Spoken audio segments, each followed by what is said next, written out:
গত 27শে মে আত্মঘাতী হয়ে না ফেরার দেশে পাড়ি দিলেন পরিচালক অনীক দত্ত। রেখে গেলেন অনেক স্মৃতি। কাজ হোক বা ব্যক্তিগত জীবন, বহু সংগ্রাম করে টিকে ছিলেন তিনি এবং দর্শকদের উপহার দিয়ে গেছেন একের পর এক অসাধারণ পরিচালনা। তবে হঠাৎ জীবনের এই মোড়ে দাঁড়িয়ে এমন একটি পদক্ষেপ নিলেন পরিচালক, যা নিয়ে এই মুহূর্তে শোকাহত গোটা টলিপাড়া। ময়নাতদন্তের পর আজ সকাল থেকে তার শেষ শ্রদ্ধা জানানোর জন্য তার দেহ সাহিত্য ছিল। যেই নন্দনে কোনোদিনও মুক্তির সুযোগ পায়নি, তার একটিও ছবি জীবনের শেষ যাত্রায় তার দেহ প্রথম নিয়ে যাওয়া হলো সেই নন্দনে। কান্নায় ভেঙে পড়লেন টলিপাড়ার একাংশ। শেষ বিদায় জানাতে হাজির হয়েছিলেন অভিনেতা থেকে পরিচালক, গায়ক, টেকনিশিয়ান, রাজনীতিবিদ সকলেই।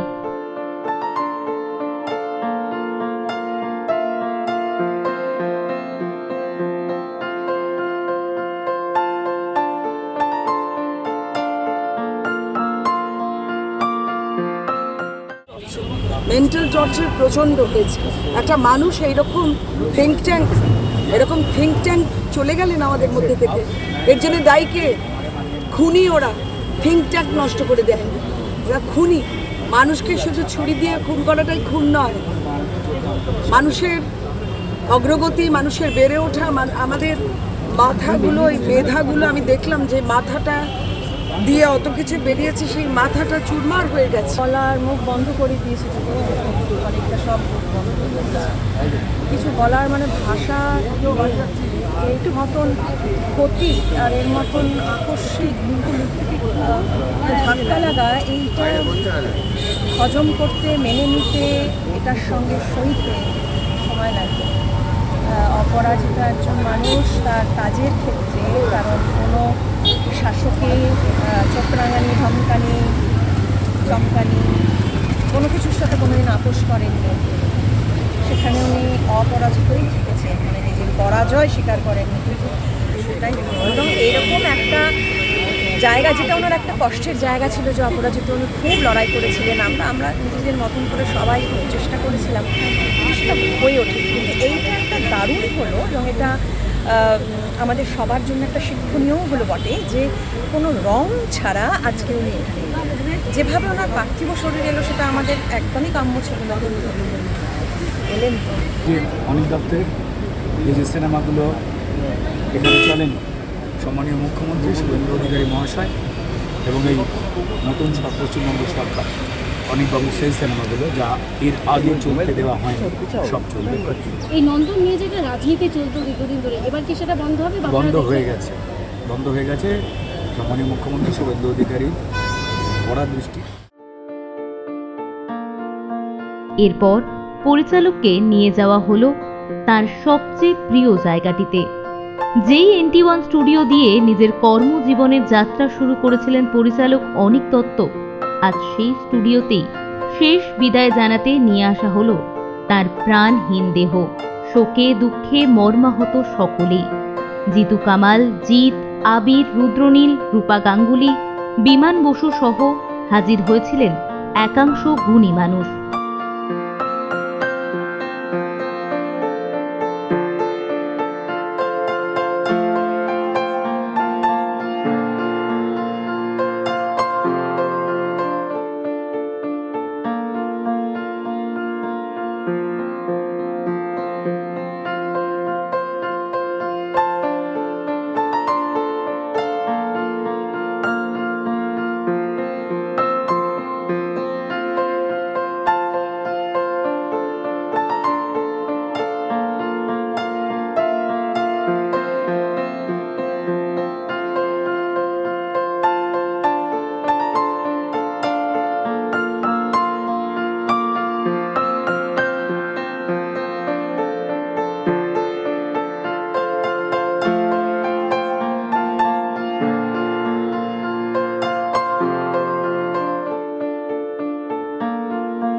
আমার ধারণা অনেকটা সিনেমার ডিরেক্টর না হয়ে অন্য যা কিছুই হতেন সেটা দারুণ হতেন।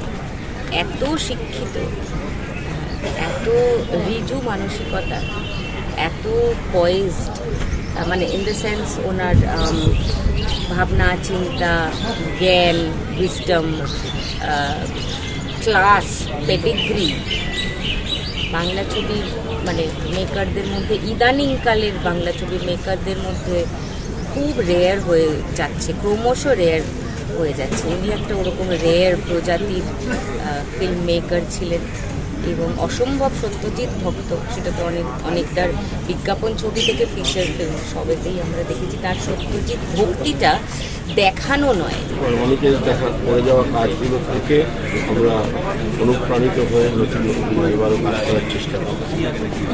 আর সময়ের আগে চলে যাওয়া, এই আফসোসটাও থেকেই যাবে। অবশ্যই আমরা যারা ডিউ স্লিপে আছি, কাজ করে যাচ্ছি, তাদের কাছে এটা খুব একটু সচেতন এবং সচকিত মানুষের সংখ্যা কমছে।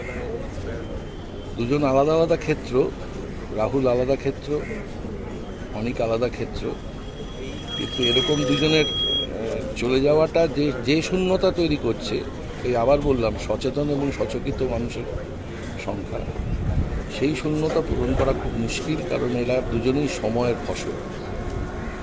সুতরাং আমি আমার ব্যক্তিগত বন্ধুকে 30 বছরের বন্ধুত্ব, সেটা তো শুধু সিনেমার ক্ষেত্রে নয়, এমন এক বন্ধু যে বন্ধুর সঙ্গে পরের সপ্তাহে দেখা হলে নতুন কিছু নিয়ে আলোচনা করতে পারতাম, জানতে পারতাম, কারণ এটারই তো এখন অভাব হয়ে দাঁড়িয়েছে এবং সেটাই সবচেয়ে বড় শূন্যতার সৃষ্টি। He was very particular about everything. So এইটা দেখতে আর পাবো কিনা জানি না, মানে ঋতুদা চলে যাওয়ার পর এটা মনে হয়েছিল, এবং আজকে অনেকটা চলে যাওয়ার পর আমাদের ওপর অনেকটা দায়িত্ব বেড়ে গেল যে বাঙালিয়ানাটাকে বাঁচিয়ে রাখা।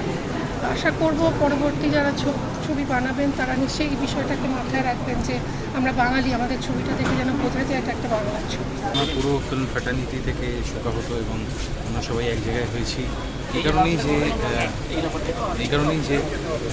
ওনার ছবি দেখে আমরা বড় হয়েছি, ইন্সপায়ার্ড আস, এবং এরকম একটা মানুষের ইন্ডাস্ট্রি থেকে চলে যাওয়া মানুষ হিসেবে উনি যতটা ভালো ছিলেন, আমাদেরকে সবাইকে আগলে রাখতেন। তো এরকম সিচুয়েশন থেকে চলে যাওয়াটা খুবই দুঃখজনক আমাদের কাছে, এবং আমার মনে হয় যে গত সরকার যে ধরনের বাধা ওনার কাজে, ওনার শিল্পে তৈরি করেছিলেন, আমাদের নতুন সরকার হয়তো সেটা করতো না, এবং আরও কিছু ছবি যদি উনি বানাতে পারতেন তাহলে সেটা আমাদের টলিউড ইন্ডাস্ট্রির জন্যই অনেক বাণিজ্যিকভাবে এবং শিল্পগত দিক থেকেও অনেক ভালো হতো। তো আমরা সবাই খুব শোকাহত। আমাদের শিল্পীদের ক্ষেত্রে না কাজ এবং পার্সোনাল লাইফ অনেক মানে একটা টাইমে গিয়ে ব্লেন্ড হয়ে যায়, এক জায়গায় হয়ে যায়, তখন মানসিক যে দুরবস্থাগুলো তৈরি হয় তাতে গিয়ে এরকম ঘটনা ঘটে যায়। আমি মানে এতটাই শোকাহত যে কথা হারিয়ে ফেলছি, কিন্তু এই হারানোটা অনেক বড় লস। সমবেত সঙ্গীতের মাধ্যমে কলাকুশলী এবং কাছের মানুষরা শেষ বিদায় জানালেন পরিচালককে। সৃষ্টি হতে ঘুচবে কালো, যেখানে করবে দেখবে আলো, সৃষ্টি হতে ঘুচবে কালো, যেখানে। তারপর সকলকে বিদায় জানিয়ে কেওড়াতলা শ্মশানের উদ্দেশ্যে নিয়ে যাওয়া হলো অনিক দত্তকে। তার এই শেষ বিদায় তাকে জানাই শ্রদ্ধা ও প্রণাম।